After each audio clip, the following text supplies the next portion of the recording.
Hi friends, ഇന്ന് ഞായറാഴ്ചയല്ലേ. നമ്മൾ ഒട്ടുമിക്കവരുടെ വീട്ടിലും എന്തെങ്കിലും ഒരു രീതിയിലുള്ള ഒരു നോൺ വെജ് വിഭവം ഉണ്ടാവും. അത് നമ്മുടെ വീട്ടിലൊന്നുണ്ടായിരുന്നു. അതും ആലപ്പുഴ സ്റ്റൈല് നല്ല കറുകറുത്ത ബീഫ് ഫ്രൈ ആണ്. അതുണ്ടാക്കാനായിട്ട് 1/2 കിലോ ബീഫ്, അതിലേക്ക് നമുക്ക് ആവശ്യത്തിനായ സബോള, ഉള്ളി, കൊച്ചുള്ളി, പച്ചമുളക്, പിന്നെ ഇഞ്ചി വെളുത്തുള്ളി ചതച്ചത്, നന്നായിട്ട് പേസ്റ്റ് പരുവത്തിലാണ് ചതച്ചത്. അത് നമ്മളൊരു കുക്കറിലേക്ക് ആദ്യം വേവിക്കാനായിട്ടിടാം.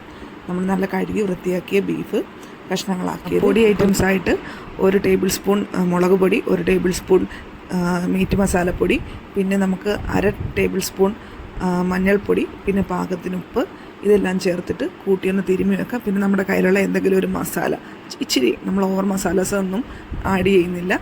പിന്നെ പാകത്തിന് ഉപ്പ്, പിന്നെ ഇഞ്ചി വെളുത്തുള്ളി ചതച്ചതും, പിന്നെ കരിവേപ്പില എത്ര നമ്മുടെ വീട്ടിലുള്ളത് കൊണ്ട് എത്ര ഇടുന്നതും നല്ലതാണ്. അത് വെച്ചിട്ട് നമുക്കൊന്ന് വേവിച്ചെടുക്കാൻ പറ്റും. ഓരോ കുക്കറിൻ്റെ അളവനുസരിച്ച് വേണം നമ്മൾ ഫീസിൽ കറക്റ്റ് ചെയ്യാൻ. എന്തായാലും മീറ്റിന് നല്ല വേവുള്ളത് കൊണ്ട് നമ്മൾ അതനുസരിച്ച് വേണം ചെയ്യാൻ. ചിക്കൻ്റെ കണക്ക് എളുപ്പം വെന്ത് കിട്ടത്തില്ല, എല്ലാവർക്കും അറിയാമല്ലോ.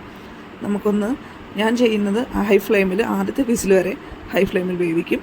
പിന്നീട് നമ്മൾ ഒരു മീഡിയം ഫ്ലെയിമിൽ വേവുന്നതനുസരിച്ച് നമുക്ക് മീറ്റ് വേവിച്ചെടുക്കാം. മീറ്റ് വേവിക്കാൻ വെക്കുമ്പോൾ ഒരു തുള്ളി വെള്ളം ഞാൻ ഒഴിച്ചിട്ടില്ല. വെന്ത് വരുന്നത് കൊണ്ട് മീറ്റിൽ നിന്ന് ആവശ്യത്തിന് വെള്ളം ഇറങ്ങും. കണ്ടില്ല, ഒരു തുള്ളി വെള്ളം വെക്കാഞ്ഞിട്ട് തന്നെ ഇത്രയും വെള്ളം മീറ്റിൽ നിന്ന് ഇറങ്ങിയിട്ടുണ്ട്. ഈ വെള്ളം നമുക്ക് കളയേണ്ട ആവശ്യമില്ല, അത് നമുക്ക് വരട്ടിയെടുക്കേണ്ടതാണ്. വരട്ടിയെടുക്കാൻ വേണ്ടി ചൂട് കട്ടിയുള്ളൊരു പാത്രം വെക്കുക. നമ്മളൊന്ന് സ്ലോ കുക്ക് ചെയ്തെടുക്കേണ്ടതുകൊണ്ട് നല്ല കട്ടിയുള്ളൊരു പാത്രം തന്നെ എടുക്കണം, അല്ലെങ്കിൽ അടിയിൽ പിടിക്കാൻ സാധ്യതയുണ്ട്. പിന്നെ നമുക്ക് നല്ല ശുദ്ധമായിട്ടുള്ള വെളിച്ചെണ്ണ ഒഴിക്കാം. വെളിച്ചെണ്ണയിൽ നമുക്ക് ആവശ്യത്തിന് തേങ്ങാക്കൊത്ത് വറുത്തെടുക്കാം. തേങ്ങാക്കൊത്ത് വറുത്തെടുക്കുമ്പോൾ ഇച്ചിരിയുടെ ബീഫിന് സ്വാദ് കൂടും, ബീഫ് ഫ്രൈക്ക്.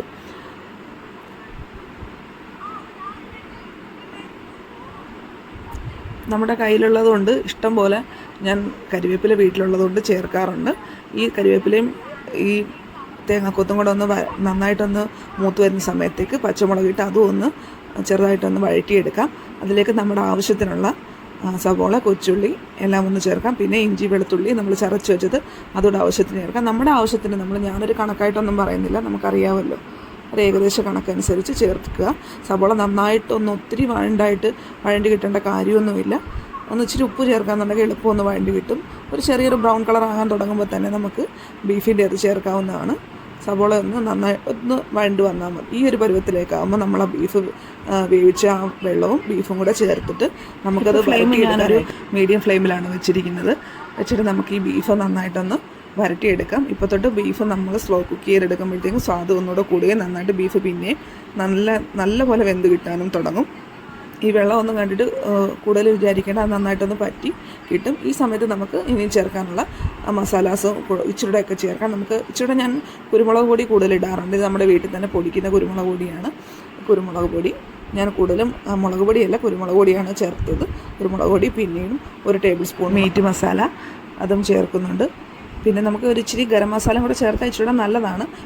നമ്മൾ പേരിന് മാത്രമേ ഉള്ളൂ, ഇച്ചിരി സ്പൈസ് കൂടുതൽ നിൽക്കേണ്ടത് കൊണ്ട് മാത്രം ഞാൻ ഇച്ചിരി മുളക് പൊടിയും കൂടെ ആഡ് ചെയ്യുന്നതേ ഉള്ളൂ. ഇത് നമുക്ക് നന്നായിട്ട് വരട്ടി എടുക്കാം. നല്ല സ്ലോ കുക്ക് ചെയ്തെടുക്കുമ്പോഴത്തേക്കും നല്ല സ്വാദാണ്. ഇങ്ങനെ ഒന്ന് വെച്ചിട്ട് ഇടയ്ക്കിടയ്ക്ക് ഒന്ന് ഒന്ന് ഇളക്കി നന്നായിട്ട് ബീഫ് വേവിച്ചെടുക്കുക. ഇപ്പോൾ നന്നായിട്ട് കുറുകാൻ തുടങ്ങിയിട്ടുണ്ട്. അടുക്കി പിടിക്കാതെ സൂക്ഷിക്കുക. നന്നായിട്ടൊന്ന് വരട്ടുക. പിന്നെ നമുക്കിതേ മോരുകറി ഉണ്ടാക്കുന്നുണ്ട്. ബീഫ് മോരുകറി ഉണ്ടെങ്കിൽ പിന്നെ നമുക്ക് വേറെ ഒന്നിൻ്റെ ആവശ്യമില്ല. ചെയ്യണം, അടിപൊളിയാകത്തില്ലേ. നന്നായിട്ട് വരണ്ട് വന്നിട്ടുണ്ട്. ഇനി നമ്മൾ കൈയെടുക്കാതെ ഇളക്കി കൊടുക്കണം. ഇളക്കി നന്നായിട്ട് വരട്ടി എടുക്കുക. ബീഫിനിപ്പോൾ കറക്കാൻ തുടങ്ങിയിട്ടുണ്ട്. അതിൻ്റെ ഒരു ടെക്സ്ചർ എന്ന് വെച്ചാൽ കളർ മാറി തുടങ്ങിയിട്ടുണ്ട്. നന്നായിട്ട് വരണ്ട് ബീഫ് ആ മസാലാസ് എല്ലാം ആ സബോളയെല്ലാം ആ ബീഫിലോട്ട് കോട്ടിങ് ആകാൻ തുടങ്ങി. അപ്പോഴും ഞാൻ കരിവേപ്പില ചേർക്കുന്നുണ്ട്.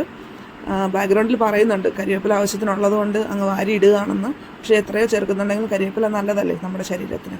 അപ്പം അതുപോലെ തന്നെ നമ്മളൊന്ന് പിന്നെ വരട്ടി എടുക്കുക. വരട്ടി എടുക്കുമ്പോൾ ഇതിൻ്റെ നെയ്യ് നന്നായിട്ടൊന്ന് തെളിയാൻ തുടങ്ങും. എണ്ണ നന്നായിട്ട് തെളിയാൻ തുടങ്ങുന്നു. ആ സമയത്തേക്ക് ഞാൻ ലാസ്റ്റായിട്ട് ചെയ്യുന്നൊരു കാര്യം, നിങ്ങൾക്ക് താല്പര്യം ഉണ്ടെന്നുണ്ടെങ്കിൽ ഒന്ന് ചേർത്ത് വെക്കുക.